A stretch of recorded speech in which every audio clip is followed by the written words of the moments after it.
अस्सलामुअलैकुम dear students.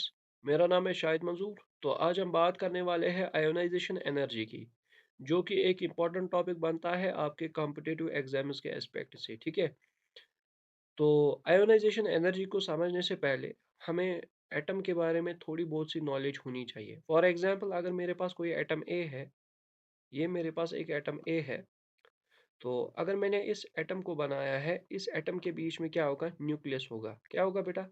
Nucleus. अब इस न्यूक्लियस में एक चार्ज होता है।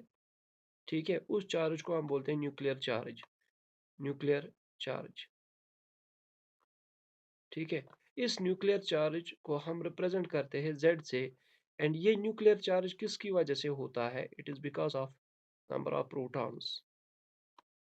हमने पढ़ा है अर्लियर क्लासेस में कि ये जो न्यूक्लियस है, इसमें प्रेजेंट होता है positive charge of atom, that is proton. ठीक है, तो अब इस न्यूक्लियस के अंदर बहुत सारे प्रोटॉन्स प्रेजेंट होंगे, और इन प्रोटॉन्स की वजह से इस न्यूक्लियस के अंदर एक चार्ज डेवलप होता है, जिस चार्ज को हम क्या कहते हैं? Nuclear charge. ठीक है, जिसको हम रिप्रेजेंट करते हैं किससे?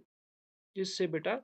जेड से। ठीक है, अब ये हो गया न्यूक्लियस। लेकिन अगर मैं न्यूक्लियस के बाहर की बात करूं, तो न्यूक्लियस के बाहर क्या होती है? शेल्स होती है। क्या होती है? दीज आर, सपोज करो दीज आर द शेल्स।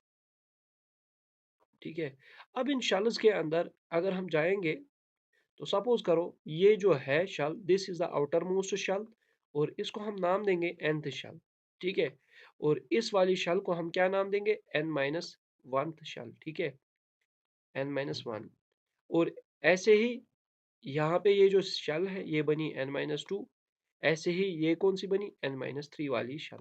ठीक है, ये जो nth शेल है, इस शेल को हम बोलते हैं अल्टीमेट शेल।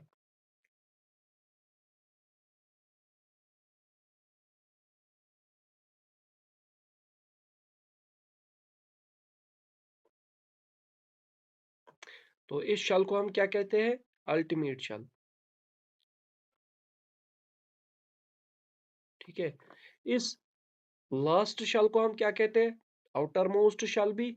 इसको हम अल्टीमेट शेल भी कहते हैं, इसको हम nth शेल भी कहते हैं। ठीक है, अब इस nth शेल से अगर हम इलेक्ट्रॉन को रिमूव करते हैं, ठीक है, इस इलेक्ट्रॉन को अगर हम nth शेल से रिमूव करते हैं, इसमें जो एनर्जी लगती है, इस इलेक्ट्रॉन को जो एनर्जी लगती है, ठीक है, उस एनर्जी को हम क्या नाम देते हैं? Ionisation energy. That energy is known as ionisation energy. So what is ionisation energy? ये एक ऐसी एनर्जी होती है जो हमें nth शेल से इलेक्ट्रॉन रिमूव कराती है। तो ऐसी एनर्जी को हम क्या कहते हैं? Ionisation energy. तो अब आप लोगों का ये भी सवाल होगा, सर हमने nth शेल के इलेक्ट्रॉन को क्यों डिस्कस किया?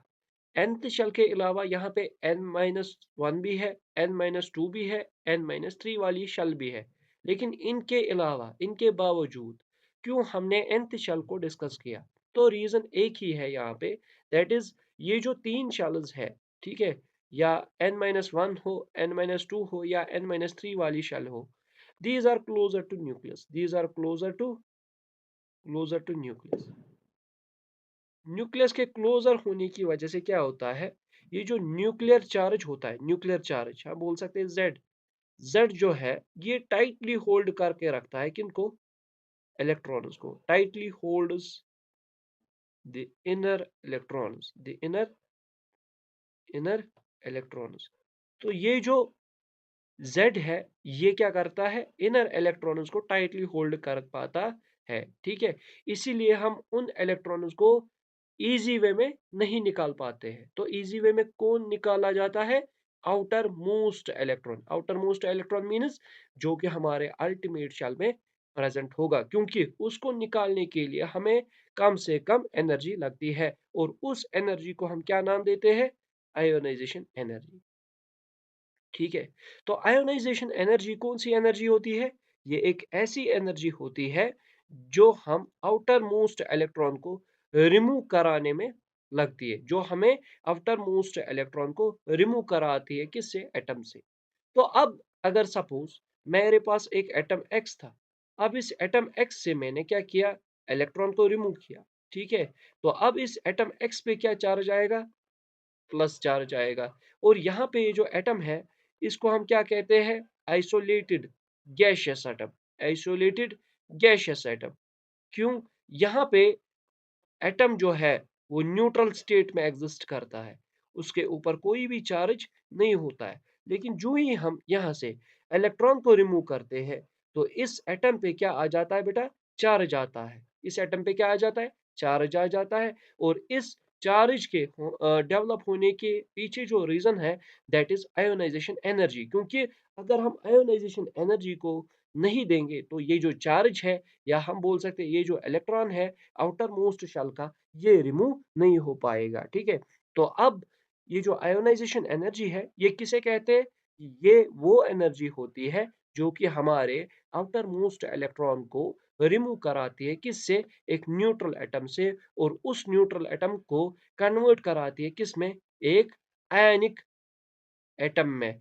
ठीक, या हम बोल सकते हैं एक आयन में। और उस आयन का हम क्या नाम देंगे? कैटायन। क्योंकि ऐसा कोई भी एटम जिसके ऊपर पॉजिटिव चार्ज हो उसे हम कैटायन कहते हैं। ठीक है, अब ये जो आयोनाइजेशन एनर्जी है ये किस पे डिपेंड करती है? ये हमारे फैक्टर्स पे डिपेंड करती है। ठीक है, पहला जो फैक्टर है that is size, second one is the nuclear charge, third one is the shielding effect and fourth one is the electronic configuration. तो पहले हम एटॉमिक साइज को समझेंगे। ठीक है, तो फॉर एग्जांपल अगर हम एटॉमिक साइज की बात करेंगे, एटॉमिक साइज की अगर हम बात करेंगे, अगर हम पीरियोडिक टेबल में लेफ्ट टू राइट जाते हैं, लेफ्ट टू राइट जाते हैं या फ्रॉम टॉप टू बॉटम जाते हैं, ये हमारे पास दो रास्ते होते पीरियोडिक टेबल में चलने के, या टॉप टू बॉटम या लेफ्ट टू राइट। अगर हम एटॉमिक साइज की बात करेंगे लेफ्ट टू राइट, तो एटॉमिक साइज जो होता है वो डिक्रीज होता है। ठीक है, और अगर हम टॉप टू बॉटम की बात करेंगे, यहाँ पे एटॉमिक साइज जो है वो क्या हो जाता है? इंक्रीज हो जाता है। ठीक है, एटॉमिक साइज क्यों डिक्रीज होता है और क्यों इंक्रीज होता है, इसके पीछे जो रीजन है वो हम जानेंगे अगर हम टॉप टू बॉटम चलते हैं। यहाँ पे नंबर ऑफ सब shells, number of subshells will will increase। ठीक है, और अगर हम लेफ्ट टू राइट जाते हैं तो यहाँ पे नंबर ऑफ सबशेल जो है बेटा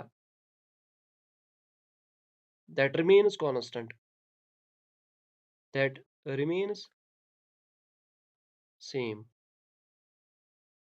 ठीक है, तो यहाँ पे तो समझ आ गया कि अगर नंबर ऑफ सबशेल्स बढ़ते हैं तो साइज बढ़ता है। लेकिन यहाँ पे नंबर ऑफ सबशेल्स सेम रह रहा है लेकिन साइज तब क्या होता है? डिक्रीज हो रहा है। तो इसके पीछे रीजन क्या है? तो इसके पीछे जो रीजन है that is the nuclear charge. तो अगर हम लेफ्ट टू राइट जाते हैं, यहाँ पे क्या होता है? नंबर ऑफ प्रोटॉन्स बढ़ जाते हैं। क्या बढ़ जाते हैं? Number of protons. अब अगर नंबर ऑफ प्रोटॉन्स बढ़ते हैं तो इसकी वजह से न्यूक्लियस के अंदर जो चार्ज होता है, न्यूक्लियर चार्ज, वो बढ़ जाता है। इसकी वजह से क्या होता है? Z effect. ठीक है, जेड इफेक्ट जो होता है, ठीक है, वो बढ़ जाता है। What is Z effect? It is nothing, it is the attractive force between the electrons and the nucleus. ये बढ़ जाता है जब एटम और न्यूक्लियस के, सपोज ये न्यूक्लियस है और ये क्या है बेटा? ये है शेल्स। जब इन शेल्स और न्यूक्लियस के बीच में अट्रैक्टिव फोर्स बढ़ जाता है तो इसकी वजह से ये जो साइज है ये डिक्रीज हो जाता है, जो कि मैंने यहाँ पे मेंशन करा है। ठीक है, साइज जब डिक्रीज होगा तो मुझे बताओ ये जो इलेक्ट्रॉन होगा क्या ये टाइटली होल्ड किया होगा न्यूक्लियस ने कि लूजली होल्ड किया होगा न्यूक्लियस ने? अब ये टाइटली होल्ड किया होगा किसने? न्यूक्लियस ने। अब अगर ये टाइटली होल्डेड है तो क्या इसको आयोनाइजेशन एनर्जी कम लगेगी कि ज्यादा लगेगी? ठीक है, तो इसमें हमें आयोनाइजेशन एनर्जी क्या लगेगी बेटा? ज्यादा लगेगी, क्योंकि ये जो इलेक्ट्रॉन है it is tightly holded by the nucleus. Nucleus इसको इजीली लूज होने नहीं देगा। तो इसके लिए हमें क्या लगेगी फिर? ज्यादा आयोनाइजेशन एनर्जी। ठीक है, तो अब अगर हम बात करेंगे यहाँ पे टॉप टू बॉटम, अगर हम टॉप टू बॉटम चलते हैं तो यहाँ पे नंबर ऑफ सब शेल्स तो इंक्रीज हो जाती है, साथ में क्या होता है, साथ में नंबर ऑफ प्रोटॉन्स भी बढ़ जाते हैं, जेड इफेक्टिव भी बढ़ जाता है, जेड का वैल्यू भी बढ़ जाता है। लेकिन सब शेल्स इंक्रीज होने की वजह से नंबर ऑफ प्रोटॉन्स का जो इफेक्ट है या जेड इफेक्ट जो है वो इतना डोमिनेंट नहीं कर जाता है, ठीक है। तो इसकी वजह से क्या होगा, साइज जब इंक्रीज होगा, फॉर एग्जांपल ये एक एटम है, ठीक है, इसके बाद ये दूसरा एक एटम है यहाँ पे, ठीक है, ये तीसरा एक एटम है। मुझे बताओ, अगर ये मेरे पास लास्ट इलेक्ट्रॉन है, ठीक है, यहाँ पे इस सब शेल में इलेक्ट्रॉन है, यहाँ पे इस सब शेल में इलेक्ट्रॉन है। मुझे बताओ कहाँ पे न्यूक्लियस टाइटली होल्ड करेगा? यहाँ पे, ठीक है। तो हम बोलेंगे कि अगर हम टॉप टू बॉटम जाते हैं, साइज तो इंक्रीज होता है। साइज के इंक्रीज होने की वजह से क्या होता है, ये जो न्यूक्लियस के पास एबिलिटी होती है होल्ड करने की इलेक्ट्रॉन, ठीक है, ये भी कम हो जाता है। तो एबिलिटी जो होती है न्यूक्लियस न्यूक्लियस के पास कि इलेक्ट्रॉन उसको होल्ड करूं, ये भी डिक्रीज हो जाती है। जब ये डिक्रीज होगी, होल्डिंग एबिलिटी जब डिक्रीज होगी, तो इसकी वजह से क्या होगा, हम इजीली इन इलेक्ट्रॉन्स को क्या कर सकते हैं, रिमूव। जब हम इजीली रिमूव कर सकते हैं इलेक्ट्रॉन्स को, मुझे आप ही बताओ, क्या आयोनाइजेशन एनर्जी का वैल्यू बढ़ेगा कि घटेगा? घटेगा, ठीक है। तो इसका मतलब क्या है, अगर हम लेफ्ट टू राइट जाएंगे, कंक्लूजन क्या होगा इस पॉइंट का? कंक्लूजन क्या होगा इस पॉइंट का? कंक्लूजन यही होगा कि अगर हम लेफ्ट टू राइट जाते हैं, ठीक है, तब आयोनाइजेशन एनर्जी क्या होता है, इंक्रीज हो जाती है। और अगर हम टॉप टू बॉटम जाते हैं, टॉप टू बॉटम जाएंगे, तब आयोनाइजेशन एनर्जी जो है बेटा, ये घट जाएगी, ठीक है। आई होप गाइस आपने ये जो वीडियो है अच्छे से देखा होगा। कल हम नेक्स्ट और फैक्टर्स को डिस्कस करेंगे। तब तक के लिए अल्लाह हाफिज।